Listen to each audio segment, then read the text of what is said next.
Hello everyone, how are you doing? कैसे हैं आप लोग? कैसी चल रही है आपकी तैयारी? तो डेफिनेटली आप लोग बहुत अच्छे से अपनी प्रिपरेशन कर रहे होंगे। जितना भी आपको एक्स्ट्रा टाइम मिल रहा है, आप उसमें अपनी जी तोड़ मेहनत लगा रहे होंगे और आपका जो ड्रीम है, आपका जो टारगेट है, आप डेफिनेटली उसको अचीव करने वाले होंगे। मैं आपको पहले दिन से बोल रहा हूं, अगर आपने मेहनत कर ली और ये 60 डेज आपने मेरे साथ लगे रहे इसी तरीके से, इतनी मेहनत के साथ, तो आपके 160 मार्क्स फिजिक्स में नहीं गए और आपको डॉक्टर बनने से कोई नहीं रोक सकता। तो आई होप अभी भी उतना ही मोटिवेशन आपके अंदर है। डेफिनेटली कम होना भी नहीं चाहिए। जितना एक्स्ट्रा टाइम मिल रहा है, उतना अच्छा रैंक लेके आएंगे। देखिए, सिलेक्शन तो हमारा हो ही रहा है अगर हम बाकी सब्जेक्ट्स भी इसी तरीके से करते जा रहे हैं। और अगर आप फिजिक्स जनरली वीक होता है और अगर फिजिक्स सबसे अच्छा कर रहे हैं, तो डेफिनेटली आप बोल सकते हैं बाकी सब्जेक्ट्स में भी आपका कॉन्फिडेंस बढ़ रहा होगा और बाकी सब्जेक्ट्स आप बहुत अच्छे से कर रहे होंगे। तो सिलेक्शन की गारंटी तो है ही है। अब कितना इंप्रूव करना है हमको रैंक में, तो बस इसी तरीके से लगे रहिए और अपनी रैंक को इंप्रूव करते रहिए। एंड डेफिनेटली मुझे किसी ना किसी दिन आप मुझे मैसेज करके जरूर बताइएगा कि सर आज मेरा सिलेक्शन हो गया है। तो इसी के साथ हम आगे बढ़ते हैं। अभी तक हमने जो बात की थी वर्क एनर्जी एंड पावर में, आज इस वर्क एनर्जी एंड पावर का जो रिवीजन है उसको हम कंप्लीट करेंगे। So my name is Vivek Singh Rathore and let's start this class. So in this class we are going to talk about collision. Collision मतलब दो बॉडी का टकराव बेसिकली। तो दो बॉडी जब भी आपस में कोलाइड कर रही हैं, तो उनकी वेलोसिटीज में चेंज आएगा, उनके मोमेंटम में चेंज आएगा, उनके काइनेटिक एनर्जी में चेंज आएगा। इन्हीं सब के बारे में हमको स्टडी करना है कि जब भी दो बॉडी कोलाइड कर रही हैं तो कैसे क्या इंपैक्ट होने वाले हैं। तो दो टाइप में बेसिकली कोलिजन को डिवाइड किया जाता है। एक होता है हेड ऑन कोलिजन और एक होता है ऑब्लिक कोलिजन। हेड ऑन का मतलब होता है कि सर बिफोर कोलिजन एक लाइन के अलॉन्ग बॉडी जा रही होंगी और आफ्टर कोलिजन भी उसी लाइन के अलॉन्ग मोशन हो रहा होगा। फॉर एग्जाम्पल ये दोनों बॉडी देखिए, आप बोलिए एक ही लाइन के अलॉन्ग मूव कर रही है। दिस इज द लाइन, है ना, ये एक ही लाइन के अलॉन्ग मूव कर रही है और आफ्टर कोलिजन भी इनकी जो लाइन ऑफ मोशन है वो चेंज नहीं हुआ है। तो बिफोर एंड आफ्टर एक ही लाइन के अलॉन्ग मोशन हो रहा होता है, ऐसे कोलिजन को हम बोलते हैं हेड ऑन, है ना। आमने सामने से या एक आगे पीछे से आप बोलेंगे पूरा का पूरा आपके बॉडी टकराती है, ठीक है। तो मोशन का जो लाइन है वो कभी चेंज नहीं हो, तो आप समझ जाना कि हेड ऑन कोलिजन है। ऑब्लिक कोलिजन का मतलब क्या हो गया कि जब भी लाइन चेंज हो जाए, ठीक है, सपोज दैट ये बॉडी इस लाइन के अलॉन्ग मूव कर रही थी और आफ्टर कोलिजन एक बॉडी इधर इस डायरेक्शन में चली गई, एक बॉडी इस डायरेक्शन में चली गई, तो आप बोलोगे ऐसे कोलिजन्स क्या होंगे? ऑब्लिक कोलिजन होंगे। साइडवेज कोलिजन होते हैं। जब बॉडी साइड में टकराएगी तभी अपनी ये डायरेक्शन चेंज करती है इस तरीके से, ठीक है। तो ध्यान रखें, हेड ऑन कोलिजन का मतलब क्या हो गया कि सर जो लाइन ऑफ मोशन है वो बिफोर और आफ्टर चेंज नहीं होगी, जबकि हेड ऑब्लिक कोलिजन का मतलब क्या है, जो लाइन ऑफ मोशन है वो आफ्टर कोलिजन चेंज हो जाने वाली है, ठीक है। तो हमारे सिलेबस में हेड ऑन कोलिजन है, ऑब्लिक कोलिजन के ऐसे क्वेश्चंस नहीं आते हैं। हाँ, एक स्पेशल केस है ऑब्लिक कोलिजन के जिसके बारे में हम जरूर डिस्कस करेंगे। उस पे बेस्ड बेसिक क्वेश्चंस आ सकते हैं और आ भी चुके हैं। तो हम बात करते हैं एक और, ये तो हो गया आपका बेसिकली मोशन ऑफ लाइन के अलॉन्ग आपने ये डिवीजन किया था। दूसरा एनर्जी कंजर्वेशन के बेसिस पे होता है। एनर्जी बेसिस पे एक आप बोलते हैं क्लासिफिकेशन होता है कोलिजन का, that is elastic and inelastic collision. So अब हम पढ़ने वाले दो टाइप के collision, elastic collision and inelastic collision. क्या डिफरेंस है बेसिकली दोनों में, जरा ध्यान देखिए। Momentum is conserved and momentum is conserved. देखिए, हम क्या मानते हैं, कोलिजन जब भी हो रहा होता है तो बाहर से कोई भी एक्स्ट्रा फोर्स नहीं लग रहा होता है। आप बोलते हैं जो दो बॉडी कोलाइड कर रही होती है, हम उनको सिस्टम मानते हैं और सिस्टम के बाहर से कोई भी फोर्स नहीं लग रहा होता है, ना ही बाहर से कोई फ्रिक्शन लग रहा होता है, ना ही कोई अदर फोर्स लग रहा होता है। हम इन आइडियल कंडीशंस को मान के चल रहे होते हैं। तो जब एक्सटर्नल फोर्स जीरो होने वाला है, चाहे वो इलास्टिक कोलिजन हो, चाहे वो इलास्टिक कोलिजन हो, चाहे वो परफेक्टली इनइलास्टिक कोलिजन हो, जब एक्सटर्नल फोर्स किसी सिस्टम पे जीरो होता है तो सिस्टम का लीनियर मोमेंटम कंजर्व रहता है। ध्यान रखेंगे। तो आप बोलेंगे चाहे कोई से कोलिजन की बात कर लो, चाहे इलास्टिक कोलिजन की बात करो या इनइलास्टिक कोलिजन की बात करो, लीनियर मोमेंटम, जब भी मैं लीनियर मोमेंटम बोल रहा हूं तो मैं पूरे सिस्टम की बात कर रहा हूं, किसी एक बॉडी की बात नहीं कर रहा हूं। इस बात की ध्यान रखेंगे। इंडिविजुअल बॉडीज का जो सिस्टम के अंदर है उनका लीनियर मोमेंटम चेंज हो सकता है, बट ओवरऑल सिस्टम का जो लीनियर मोमेंटम है that will remain conserve before and after the collision, ठीक है। चाहे वो इलास्टिक कोलिजन हो चाहे इलास्टिक कोलिजन है, तो ये चीज तो हमको पता होनी चाहिए, linear momentum will be conserve in both type of collision. तो फिर डिफरेंस क्या है? डिफरेंस आता है यहां, the kinetic energy before and after is conserved in elastic collision while kinetic energy is not conserved in the inelastic collision, ठीक है। ये चीज ध्यान रखिए, मैंने बहुत हाईलाइट करने की बात की before and after the collision, मतलब during the collision kinetic energy can be different. आप बोल सकते हो कि सर ड्यूरिंग जब कोलिजन हो रहा होता है तब kinetic energy of the system, not individual bodies. Individual bodies की काइनेटिक एनर्जी में तो चेंज आना ही आना है, कोलिजन का मतलब ही है तभी। ओवरऑल सिस्टम की kinetic energy during the collision कम ज्यादा हो सकती है, but after and before collision जो भी काइनेटिक एनर्जी होगी सिस्टम की that will remain conserved in elastic collision. जबकि इन इलास्टिक कोलिजन जो होता है उसमें kinetic energy before and after भी कंजर्व नहीं होगी। ध्यान रखें, इंपॉर्टेंट पॉइंट है, kinetic energy of the whole system, ठीक है, before and after the collision is conserve, during the collision it may be different, it may not be conserve. इन कौन से वाले कोलिजन की बात करें? इलास्टिक कोलिजन की बात कर रहे हैं। इन इलास्टिक कोलिजन में तो भाई कंजर्व रहेगा ही नहीं रहेगा, ठीक है। आप बोलते हो कि सर इलास्टिक कोलिजन में जो फोर्सेस लग रहे होते हैं वो केवल और केवल कंजर्वेटिव फोर्सेस होने वाले हैं। कौन से फोर्सेस होने वाले हैं? कंजर्वेटिव फोर्सेस होने वाले हैं। जबकि इन इलास्टिक कोलिजन की बात करें तो कंजर्वेटिव फोर्सेस के साथ साथ एटलीस्ट एक नॉन कंजर्वेटिव फोर्स भी होगा। तो कंजर्वेटिव फोर्सेस भी होंगे और नॉन कंजर्वेटिव फोर्सेस होंगे। नॉन कंजर्वेटिव फोर्सेस होंगे तभी यहाँ पे काइनेटिक एनर्जी में लॉस होगा। एंड इसी वजह से याद होना चाहिए आपको, मैकेनिकल एनर्जी कंजर्वेशन की बात कर रहे हैं, ठीक है। जब नॉन कंजर्वेटिव फोर्सेस के वर्क डन 0 होते हैं, ठीक है, तभी जाके मैकेनिकल एनर्जी कंजर्व रहती है। और क्योंकि हम सेम लेवल की बात करते हैं, पोटेंशियल एनर्जी हम बोलते हैं कंजर्व है, कॉन्फिगरेशन में कोई चेंज आने नहीं आ रहा है, तो काइनेटिक एनर्जी कंजर्व नहीं रहेगी। इस केस में ध्यान रखें। अब इन इलास्टिक कोलिजन में एक स्पेशल केस होता है जिसको हम बोलते हैं perfectly inelastic collision. So what is perfectly inelastic collision? Sir ऐसे इनइलास्टिक कोलिजन जिनमें जो लॉस इन एनर्जी है वो मैक्सिमम है। सो काइनेटिक एनर्जी कंजर्व नहीं है, इसका मतलब क्या है कि काइनेटिक एनर्जी में लॉस हो रहा है। और ऐसे इनइलास्टिक कोलिजन जिसमें काइनेटिक एनर्जी का लॉस सबसे ज्यादा हो, ऐसे इनइलास्टिक कोलिजन को हम बोलते हैं perfectly inelastic collision. So the most important point of this perfectly inelastic collision is that in such collisions, after collision, both bodies move together. Remember this. कि सर ऐसे collision में after collision दोनों body एक साथ move करने वाली हैं। This is going to be the very important point in this particular case. ठीक है, तो हमने बात की, जरा कुछ और आगे बढ़ते हैं, इनकी हम कैसे सॉल्व करेंगे, हमारी अप्रोच क्या होगी प्रॉब्लम सॉल्विंग की, वो जरा देखते हैं। तो सपोज दैट हम बात करने वाले हैं हेड ऑन कोलिजन की। हेड ऑन कोलिजन का मैंने यहाँ फिगर बना रखा है। हेड ऑन कोलिजन में देखिए एक ही लाइन के लॉन्ग दो बॉडीज मूव कर रही हैं, m1 और m2 मास की, u1 और u2 इनकी स्पीड है इनिशियल। आप बोलते हो आफ्टर कोलिजन कोलाइड की होंगी आप आपस में, उसके बाद इनकी वेलोसिटीज और में चेंज आया होगा, कुछ वो इस तरीके से होंगी, but line of collision change नहीं करेंगे, लाइन ऑफ मोशन चेंज नहीं करेंगे। तब एक टर्म डिफाइन होता है जिसको हम बोलते हैं coefficient of restitution, and that is defined as the velocity of separation upon velocity of approach. इसको बोलते हैं इस तरीके से हैं।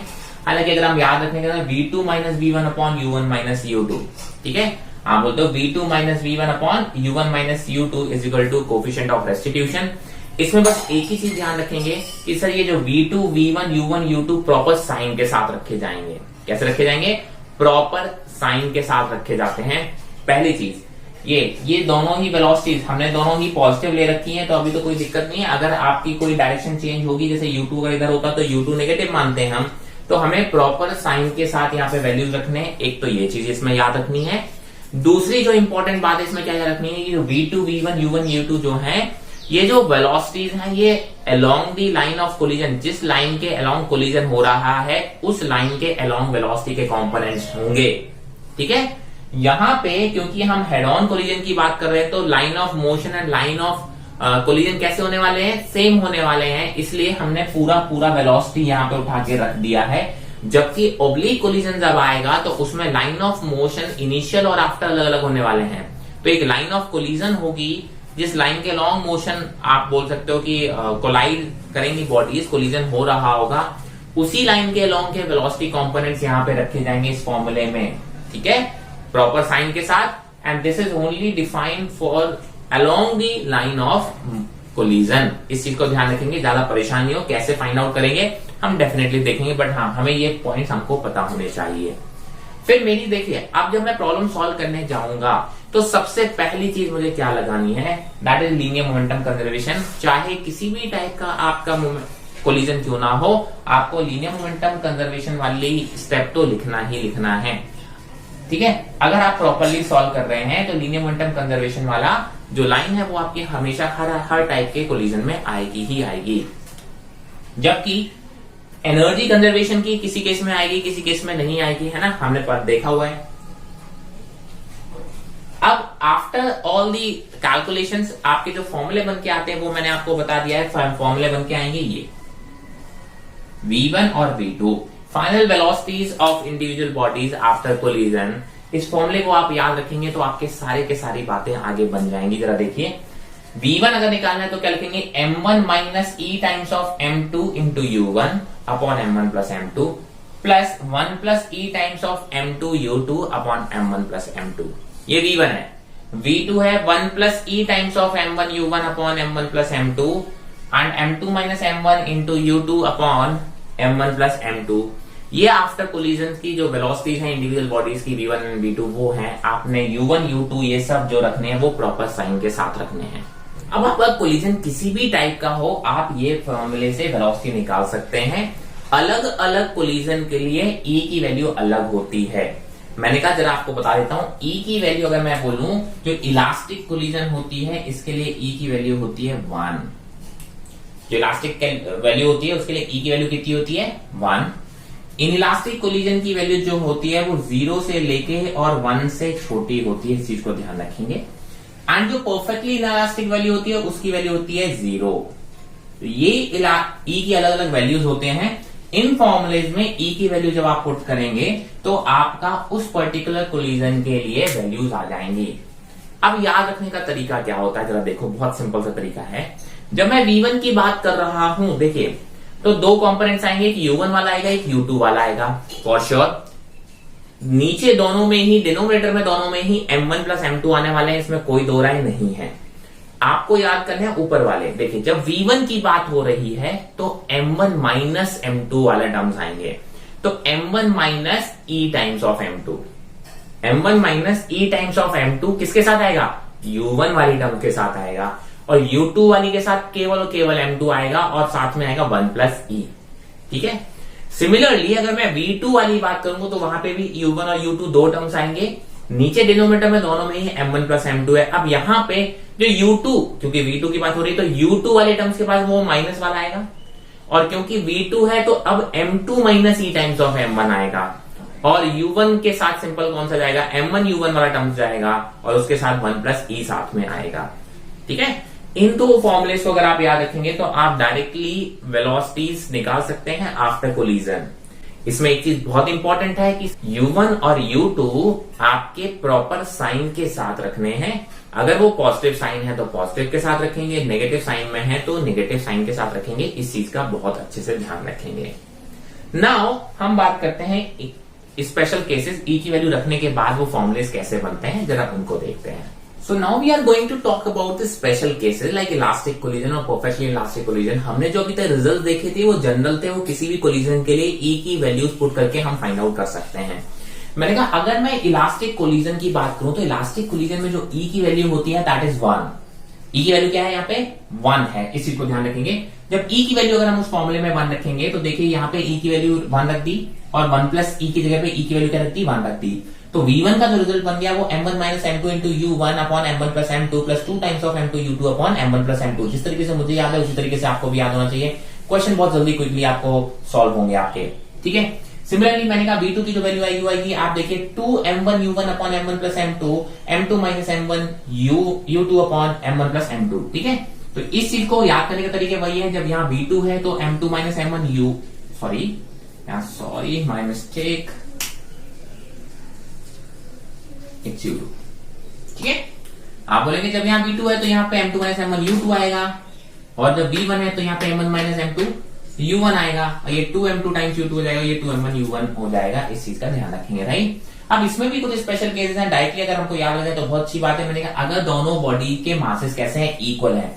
अगर दोनों बॉडी के मासेस इक्वल है तो what happens in the elastic collision कि V1 equal to U2 and V2 equal to U1। इसका मतलब क्या है कि सर जो पहली बॉडी है वो दूसरे की वेलोसिटी ले रही है और जो दूसरी बॉडी है वो पहले की वेलोसिटी ले रही है, मतलब दे एक्सचेंज देयर वेलोसिटीज।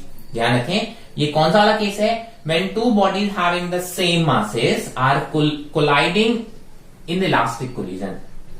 अगर इलास्टिक कोलिजन हो रहा है, दोनों बॉडीज का मास भी सेम है, तो वो दोनों एक दूसरे की वेलोसिटीज ले लेंगी, एक्सचेंज कर लेंगे velocities along with the direction. ध्यान रखें, speed along with the direction as well. तो इसको हम बोलते हैं दे एक्सचेंज देयर वेलोसिटीज। मैंने कहा एक और केस की बात करेंगे, ये अप्रोक्सीमेशन की बात कर रहे हैं। ध्यान रखें, if m1 is greater than m2, मतलब one body is very very heavy as compare to the other body, तब आप बोलते हैं उसमें भी हम कुछ केस हैं। मैंने कहा अगर हैवी बॉडी ही रेस्ट पर है, अगर हैवी बॉडी रेस्ट पर है तो final velocity of the heavy body भी रेस्ट पर ही रहेगी। एंड जो आपकी लाइट बॉडी जो मूव कर रही है वो सिर्फ अपनी डायरेक्शन चेंज कर लेगी, उसके मैग्नीट्यूड में कोई भी डिफरेंस नहीं आएगा। ये केस आपका कब होता है? जब आप किसी वॉल पे एक बॉल को हिट करते हो। कभी देखा है? Wall is very heavy as compare to that ball. So ball जाके क्या करती है? हिट करती है बॉल को और वापस उसी डायरेक्शन में आपके पास वापस आती है, ऑलमोस्ट सेम स्पीड लेके, ऑलमोस्ट सेम स्पीड। तो सिर्फ डायरेक्शन चेंज हो रही है और बॉल को कुछ भी नहीं होता। बॉल मूव करती है क्या? नहीं। तो वही इस केस में आ रहा होता है। सिमिलरली दूसरे केस की बात करें, अब हल्की बॉडी रेस्ट पर है। अगर कोई हल्की बॉडी रेस्ट पर है, ठीक है, तो वो भारी बॉडी की स्पीड में तो कोई फर्क नहीं करेगी। यहां पे भी भारी बॉडी की स्पीड में कोई फर्क नहीं आया, यहां पे भी भारी बॉडी की स्पीड में कोई फर्क नहीं आया। पहले भारी बॉडी मूव करती u1 वेलोसिटी से, अभी भी वो u1 वेलोसिटी से ही मूव करती रहेगी। लेकिन आप बोलोगे जो v2 है वो v2 आप जो हल्की बॉडी है वो भारी बॉडी की डबल वेलोसिटी से मूव करना स्टार्ट कर देगी। इसमें एक बहुत इंपॉर्टेंट पॉइंट है, जरा ध्यान रखें कि कभी आपके बहुत कम लोगों के दिमाग में आता है लेकिन कुछ लोगों के दिमाग में आ जाता है, मैं उनके लिए बता रहा हूं। अगर आप इन दोनों केसेस को सॉल्व करेंगे तो आप पाएंगे कि सर यहाँ पे लीनियर मोमेंटम कंजर्वेशन फेल हो रहा है। ध्यान रखें, मैंने यहाँ पे कई पे अप्रोक्सीमेशन लगाए हैं, ठीक है। अप्रोक्सीमेशन क्योंकि मासेस बहुत ज्यादा है तो लीनियर मोमेंटम, ये सिर्फ हमने अपनी प्रॉब्लम सॉल्व इजी करने के लिए है ना, हमने अप्रोक्सीमेट वैल्यूज दी हैं, ठीक है। अप्रोक्सीमेशन में हम थोड़ी बहुत एरर लेके चलते हैं तो आप बोलोगे आपके रिजल्ट जो इससे आएंगे और जो एग्जैक्ट आएंगे उनमें बहुत ज्यादा फर्क नहीं होगा। Linear momentum conservation exact equal जरूर नहीं दिख रहा होगा आपको सॉल्व करते टाइम, लेकिन अप्रोक्सीमेटली सेम वैल्यूज आ रही होंगी। क्यों? हमने एक छोटा सा अप्रोक्सीमेशन ले लिया है। और अप्रोक्सीमेशन का मतलब क्या होता है कि सर हम अपनी प्रॉब्लम को सॉल्व करके इजी करके सॉल्व करना चाहते हैं विद मिनिमम, आप कह सकते हो एरर में बहुत ज्यादा कोई डिफरेंस नहीं आने वाला है, तो हमारे लिए वो वैलिड होता है, हम कर सकते हैं। अगर बहुत कम 2-4% का डिफरेंस है तो यहाँ पे भी लीनियर मोमेंटम कंजर्व रहेगा, यहाँ पे भी रहेगा, यहाँ पे लीनियर मोमेंटम तो हमेशा कंजर्व रहने वाला है कोलिजन की, हम जब भी बात करेंगे। अब अगर हम बात करते हैं परफेक्टली इनइलास्टिक कोलिजन की, तो परफेक्टली इनइलास्टिक कोलिजन के लिए ई की वैल्यू क्या होती है? 0 होती है। परफेक्टली इनइलास्टिक की बात करूं तो अगर आप अपने जनरल फॉर्मूले में ई की वैल्यू 0 रखेंगे तो पाएंगे v1 और v2 दोनों सेम आएंगे, and that is equal to m1 u1 plus m2 u2 upon m1 plus m2। Sir perfectly elastic के लिए ये चीज तो हम ऑलरेडी बता ही चुके थे कि दोनों bodies move together with the same velocity, तो दोनों की वेलोसिटी कैसी आएंगी? सेम आएंगी, ठीक है। तो आप इसको डायरेक्टली लीनियर मोमेंटम कंजर्वेशन से भी निकाल सकते हो और नहीं तो आप ये डायरेक्टली फॉर्मूला भी याद रख सकते हो m1 u1 plus m2 u2 upon m1 plus m2, ठीक है, फॉर परफेक्टली इनइलास्टिक कोलिजन। तो ये फॉर्मूला अगर आपको याद हो जाए, मैं कहता हूं जनरल फॉर्मूला याद रखो, वो ज्यादा बेटर है। जनरल फॉर्मूला याद रखोगे तो आपको 4 फॉर्मूले याद नहीं रखने पड़ेंगे। तो ये तो सारी थी, हमने कहा हेड ऑन कोलिजन, और आप बोल सकते हो 1 डायमेंशन कोलिजन है, मतलब मोशन एक ही डायमेंशन के अलॉन्ग हो रहा है बिफोर और आफ्टर। बट अगर मोशन बिफोर एंड आफ्टर एक लाइन के अलॉन्ग ना हो तो किस टाइप का कोलिजन होता है उसको हम पढ़ लेते हैं, ठीक है। हम उसको 2 डायमेंशन कोलिजन, क्योंकि हम 2 से 3 में नहीं जा सकते, हम 2 में भी सिर्फ एक केस पढ़ना चाहते हैं। वो कौन सा केस है जरा ध्यान रखेंगे, ये सारी कंडीशन फुलफिल होंगी तभी आप ये चीजें लगाएंगे इसमें जो मैं आपको बताने वाला हूं। अदरवाइज अगर ये कंडीशन फुलफिल नहीं होगी तो आपको जनरल इक्वेशन लगाना पड़ेगा। एक्स डायरेक्शन में लीनियर मोमेंटम कंजर्वेशन लगाएंगे, वाई डायरेक्शन में लीनियर मोमेंटम कंजर्वेशन लगाएंगे, और बाकी एनर्जी के कंसेप्ट जो भी दे रखे होंगे, इलास्टिक होगा तो कंजर्वेशन लगाएंगे और अगर इलास्टिक होगा तो हम कंजर्वेशन नहीं लगाएंगे। तो मैं तो उस स्पेशल केस की बात कर रहा हूं जब दोनों के मासेस कैसे हैं? सेम है, और एक बॉडी कैसे है? रेस्ट पर है। और कोलिजन कैसा हो रहा है? इलास्टिक कोलिजन हो रहा है। तो जरा देखिए, एक बॉडी दूसरी बॉडी, एक बॉडी मूव कर रही है, दूसरी बॉडी रेस्ट पर है। आफ्टर कोलिजन जरा देखिए, पहली बॉडी इस लाइन के अलॉन्ग मूव कर रही थी और मैंने इस लाइन को मान लिया एक्स डायरेक्शन है। कौन सी डायरेक्शन के अलॉन्ग? एक्स डायरेक्शन मान लिया कि वो एक्स डायरेक्शन के अलॉन्ग मूव कर रही थी। बट आफ्टर कोलिजन एक बॉडी इस डायरेक्शन में चली गई है, दूसरी बॉडी इस डायरेक्शन में चली गई है, ठीक है। अब वो एक एक्स के अलॉन्ग मोशन नहीं हो रहा है। इसका मतलब क्या है? इसका मतलब ये है कि अब ये 1 डायमेंशन कोलिजन नहीं है, हेड ऑन कोलिजन नहीं हो रहा है। इसको सॉल्व करने का तरीका देखिए, हमेशा चाहे वो जनरल केस हो चाहे वो ये स्पेशल केस हो, सबसे सिंपल सी बात है, इसको हम 2 डायरेक्शन में डिवाइड कर लेंगे, एक एक्स डायरेक्शन बोल देंगे, एक वाई डायरेक्शन बोल देंगे और इंडिविजुअली मोमेंटम कंजर्वेशन लगा देंगे। ये जो स्टेप है ये वैलिड सबके लिए है। ये जो रिजल्ट हम लेके आ रहे हैं ये these are only valid for this particular special case, but ये जो स्टेप्स हैं ये सबके लिए वैलिड हैं कि सर आप क्या करोगे, आप एक्स डायरेक्शन का लीनियर मोमेंटम कंजर्वेशन अलग लगाओगे, वाई डायरेक्शन का अलग लगाओगे और सॉल्व करोगे और आंसर आएगा। ठीक है, मैंने कहा यहाँ पे देखिए एक्स डायरेक्शन मैंने लीनियर मोमेंटम कंजर्वेशन लगाया, एक्स डायरेक्शन में इनिशियल लीनियर मोमेंटम कितना था m इंटू u1, ये तो 0 है, तो m into u1 is the initial linear momentum. After collision इसका एक्स डायरेक्शन में कॉम्पोनेंट कितना आएगा v1 cos अल्फा, इसका कितना आएगा v2 cos अल्फा, तो आफ्टर कोलिजन कितना हो गया m into v1 cos alpha plus m into v2 cos beta, और हमने क्या बोला m से m कैंसिल हो जाएंगे, तो रिलेशन आ जाएगा u1 is equal to v1 cos alpha plus v2 cos beta.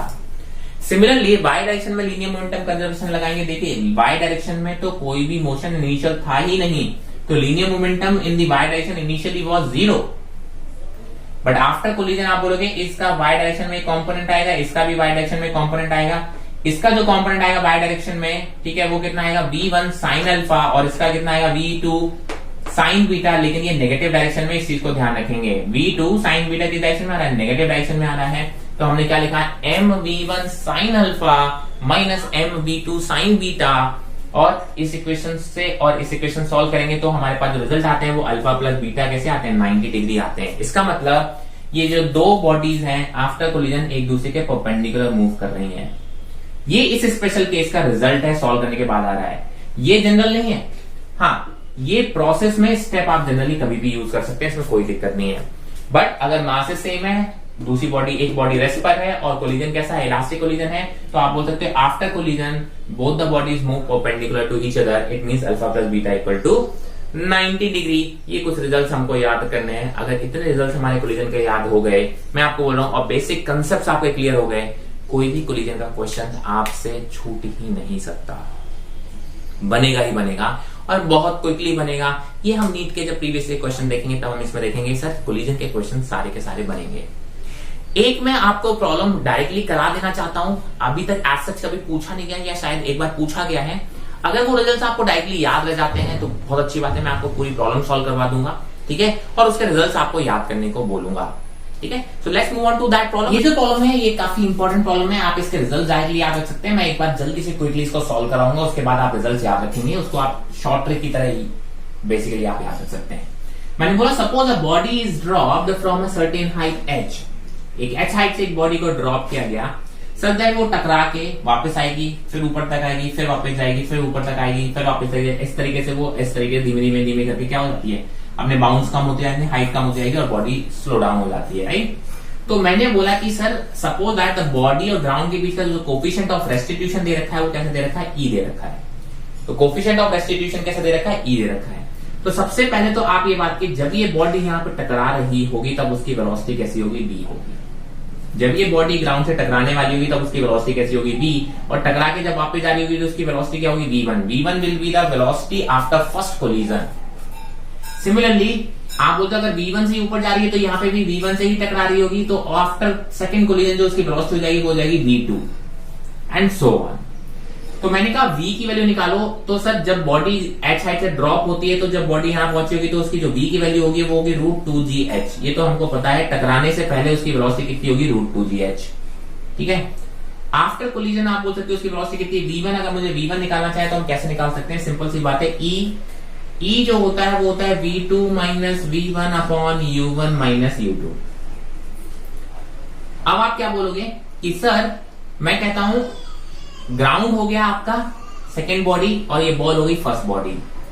After separation ध्यान रखें, ग्राउंड हो गया सेकेंड बॉडी और ये बॉडी हो गई, बॉल हो गई फर्स्ट बॉडी। तो यहां पे अगर E की वैल्यू रखेंगे तो आप बोलोगे सर v2 क्या है, ग्राउंड की आफ्टर कोलिजन वेलोसिटी वो कितनी है, 0, माइनस v1 क्या है, आफ्टर कोलिजन उसकी वेलोसिटी बॉल की, दैट इज v1, यही तुम्हें फाइंड आउट करना है। u1 क्या है, u1 बॉडी की वेलोसिटी बिफोर कोलिजन जो कि ये v के बराबर है इन दी डाउनवर्ड डायरेक्शन, कितनी है, in the downward direction, that is minus v। और u2 क्या है सर, u2 है ग्राउंड की initial velocity, that is 0, solve करेंगे, सॉल्व करने पे देखिए जो V1 आ रहा है वो कितना आ रहा है, E टाइम्स ऑफ V आ रहा है। जो V1 आ रहा है वो E टाइम्स ऑफ V आ रहा है। सिमिलरली अगर मैं V2 निकालूंगा तो देखिए V1 से टकरा रहा है। जब ये V1 से टकरा रहा है, V2 से जा रहा है, तो आप बोलोगे जो V2 आएगा वो V2 कितना आएगा सर, V2 आएगा E टाइम्स ऑफ V1। अच्छा, V1 की वैल्यू यहां से रखेंगे तो ये कितना हो जाएगा, E square times of V। Similarly after nth collision जो आप रखेंगे, जो V आफ्टर nth कोलिजन आने वाला है वो आने वाला है E की पावर n इनिशियल वेलोसिटी। ये आपको याद रखना है शॉर्ट ट्रिक की तरह। तो velocity after nth collision is equal to E की power n into V। V कौन सी है, जो फर्स्ट टाइम जिस वेलोसिटी से बॉडी हिट कर रही थी उस वेलोसिटी की बात हो रही है। इस चीज को ध्यान रखेंगे। इसलिए प्रॉब्लम क्यों, क्योंकि आपको ये सब पैरामीटर्स भी आपको पता होना चाहिए कि इसमें V है क्या। क्वेश्चन को समझे जरूर, और फिर आप याद रख सकते हैं फॉर्मूला कि sir Vn is the velocity of the ball या बॉडी आफ्टर nth कोलिजन, है ना। ये फर्स्ट कोलिजन था, ये सेकंड था, ये थर्ड था, fourth, fifth, six, seventh, eight, जो भी कोलिजन के बाद निकालना है that will be the E की power n times of n क्या है, nth collision of the initial velocity जो फर्स्ट कोलिजन पे बॉडी हिट करने से पहले थी वो। सिमिलरली अगर मैं h की बात करूं, h का रिलेशन अगर मैं निकालूं कि सर ये पहले h हाइट से ड्रॉप किया है, फिर after first collision h1 height तक गया है, फिर h2 हाइट तक गया है, फिर h3 हाइट तक गया है, तो वो मैं निकालने की कोशिश करूंगा तो बहुत आराम से मैं निकाल सकता हूं। जरा देखिए, अगर ये V1 हाइट से गया है तो कितनी हाइट तक जाएगा, ये हमको अगर निकालना है। तो देखिए, अगर आपको पता है कि V1 स्पीड से किसी बॉडी को ऊपर थ्रो करते हो, U स्पीड से अगर किसी को थ्रो करते हो तो जो हाइट अचीव होती है that is equal to U square by 2G, है ना। इफ U स्पीड से किसी बॉडी को ऊपर थ्रो करते हो तो वो जो मैक्सिमम हाइट अचीव करता है वो कितना है, U स्क्वायर बाय 2G। अब आपने बॉडी बोला यहां से गई किस स्पीड से, V1 स्पीड से, और कितनी हाइट अचीव करी है, मैक्सिमम H1। तो H1 की वैल्यू अगर हम बात करें तो कितनी आएगी, that is equal to V1 square by 2G, V1 square by 2G। अच्छा, V1 क्या है सर, V1 क्या है, आफ्टर कोलिजन, फर्स्ट कोलिजन के बाद उसकी जो वेलोसिटी है। अब V1 की वैल्यू यहां से रखेंगे तो कितना हो जाएगा, E टाइम्स, तो आप बोल सकते हैं E square times of V square by 2G। अच्छा, V क्या है सर, ये अंडर रूट ऑफ 2GH है, अगर H हाइट से ड्रॉप किया गया है तो आप बोल सकते हो कि H1 is equal to E square times V square की वैल्यू रखेंगे तो कितना आएगा, 2GH अपॉन 2G, 2G से 2G कैंसिल, तो H1 की वैल्यू कितनी आ रही है, E square times of H आ रही है। H1 की वैल्यू जो आ रही है वो E square times of H आ रही है। ऐसे ही अगर मैं H2 की वैल्यू निकालूं तो वो आएगी E square times of H1 आएगा। अगर H1 की वैल्यू रखोगे तो दैट इज E की पावर 4 टाइम्स ऑफ H आएगा। मतलब अगर मैं आफ्टर nth कोलिजन निकालूं H जो हाइट अचीव हो रही है that will be equal to E की power 2 times of initial. So आपको क्या रिलेशन याद रखना है कि अगर आप जब बॉडी हिट कर रही है फर्स्ट टाइम, उस टाइम पे वेलोसिटी v है, तो आफ्टर nth कोलिजन जो उसकी वेलोसिटी आएगी that will be equal to E की power n into v। Similarly अगर बॉडी इनिशियली h हाइट से ड्रॉप की गई है तो आफ्टर nth कोलिजन जो हाइट्स अचीव होने वाली हैं वो होंगी E की power 2 times of n into h, where h is the initial height from where the body is drop. तो आपको क्या करने हैं, ये दो फॉर्मूले याद रखने हैं शॉर्ट ट्रिक की तरह, बट ध्यान रखें इस प्रॉब्लम में आपको पैरामीटर्स भी पता होने चाहिए, h क्या है, v क्या है। जब तक आपको ये पैरामीटर्स पता नहीं होंगे इन शॉर्ट ट्रिक्स का कोई मतलब नहीं होगा। इसलिए बोलता हूं ये शॉर्ट ट्रिक्स भी बहुत इंपॉर्टेंट होती हैं, बट साथ साथ आपको पैरामीटर्स पता होते हैं। तो so this is all about collision and this is all about chapter. एक छोटा सा आपको मैं जैसे एक कंसेप्ट है जो स्प्रिंग मास सिस्टम का, थोड़ा सीरीज कॉम्बिनेशन, पैरेलल कॉम्बिनेशन बता देता हूं। कई बार इसमें क्वेश्चन पूछ लिए गए हैं, ठीक है। तो देखिए, जब भी आप बोलते हैं स्प्रिंग मास सिस्टम सॉल्व करना आता है, पोटेंशियल जी उसकी निकालना आता है, हाफ के एक्स स्क्वायर आता है, हाफ के x1 square minus x2 square, ये सब आते हैं, ठीक है। बट अगर मैंने कहा एक से ज्यादा स्प्रिंग है तो उनको कैसे सॉल्व करते हैं, मैंने कहा अगर एक से ज्यादा स्प्रिंग 2, 3, 4 अगर इस तरीके से सीरीज में अगर आपको कनेक्ट की गई हैं, तो एक तो ये चीज पता होना चाहिए कि in such cases all the spring forces are same. जो अगर आपने इसको खींचा हुआ है, मानो इसको क्या किया, एक्सटेंड किया हुआ है या कंप्रेस किया हुआ है, तो स्प्रिंग फोर्सेस लगेंगे। तो अगर इस टाइप का कॉम्बिनेशन है, सीरीज कॉम्बिनेशन है, तो all the spring will apply same forces. इसका मतलब K1 K2 फोर्स क्या लगता है, Kx के बराबर लगता है, माइनस Kx जिसको हम बोलते हैं। तो अगर फोर्स सेम है और K1 K2 अलग है, इसका मतलब x1 और x2 अलग होंगे, मतलब इनमें एक्सटेंशंस अलग अलग होंगे।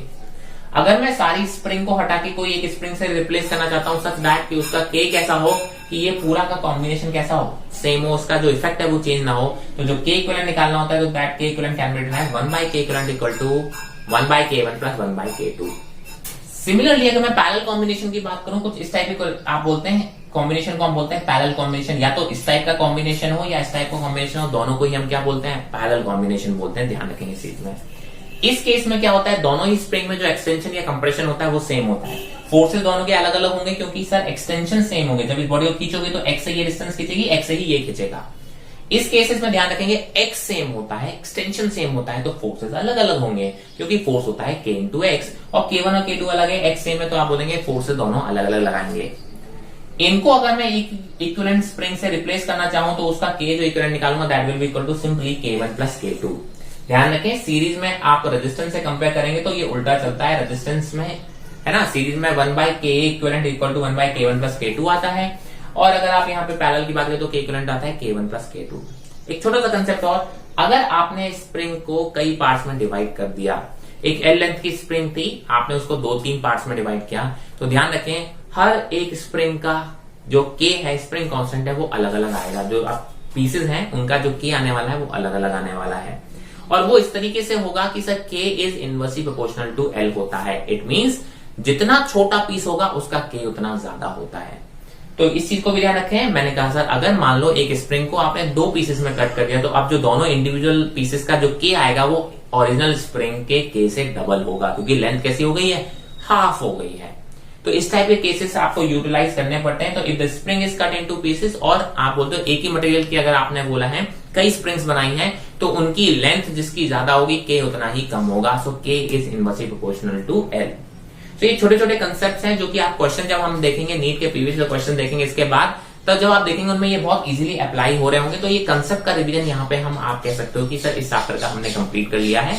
तो इस चीज को ध्यान रखें, और आप बोलेंगे अब जो नेक्स्ट लेक्चर है उसमें हम बात करेंगे नीट के आए हुए क्वेश्चन देखेंगे, और आप देखेंगे कि सर नीट में कितने बेसिक क्वेश्चन आए हुए हैं। अगर आपने इतना रिवीजन अच्छे से कर लिया है जो मैंने आपको 3 वीडियो में ये रिवीजन कराया है, बहुत आराम से इत्मीनान से टाइम लेके मैं करा रहा हूं, क्योंकि मुझे मालूम है सर ये जो आपके पास एग्जाम टाइम है वो बहुत ज्यादा है।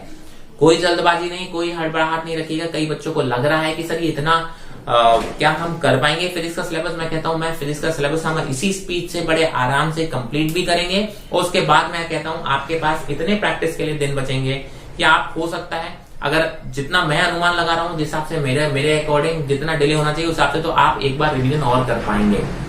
मैं कहता हूं अगर अर्लीस्ट अगर जून एंड में भी हो गया तो भी आपके पास 15 दिन प्रैक्टिस के बचने वाले हैं, और अगर उसके बाद डिले होता चला गया तो मैं आपको बोल ही रहा हूं एक बार अगर आपने रिवीजन कर लिया तो आप एक बार और रिवीजन कर पाएंगे। मैंने कहा अभी जो सिचुएशन है उसमें as earliest as June end में जाके आपका नीट हम एज्यूम करके चलें तो भी हम बोलते हैं 15 जून को हम अपना फिजिक्स का सिलेबस कंप्लीट करेंगे। 15 डेज आपको एक्स्ट्रा प्रैक्टिस के लिए मिलेगा। जो असाइनमेंट मैं दे रहा हूं वो साथ साथ प्रैक्टिस होते जाएंगे। अगर आपने वही कर लिया वो भी मोर देन इनफ हो सकते हैं अच्छे मार्क्स अचीव करने के लिए, लेकिन हम सिर्फ अच्छे मार्क्स की बात नहीं कर रहा हूं, मुझे 160 चाहिए। तो 160 के लिए मुझे एक्स्ट्रा प्रैक्टिस और चाहिए होगी, जो कि हम आपको एक्स्ट्रा मटेरियल प्रोवाइड कराएंगे, ऑनलाइन प्रैक्टिस टेस्ट प्रोवाइड कराएंगे, उनके थ्रू हम प्रैक्टिस करने वाले हैं। So I hope this is very clear. आज के लेक्चर में आपको कोई भी डाउट नहीं होगा। अगर आपको फिर भी कोई डाउट है, किसी भी तरीके की प्रॉब्लम आपको आ रही है, do mention your doubts in the comment section, और you can also text me on the Instagram profile. If you haven't subscribed the channel, do subscribe the YouTube channel so that you can get all the notification of my new incoming videos. Till then, stay home, stay safe, stay healthy. Thank you.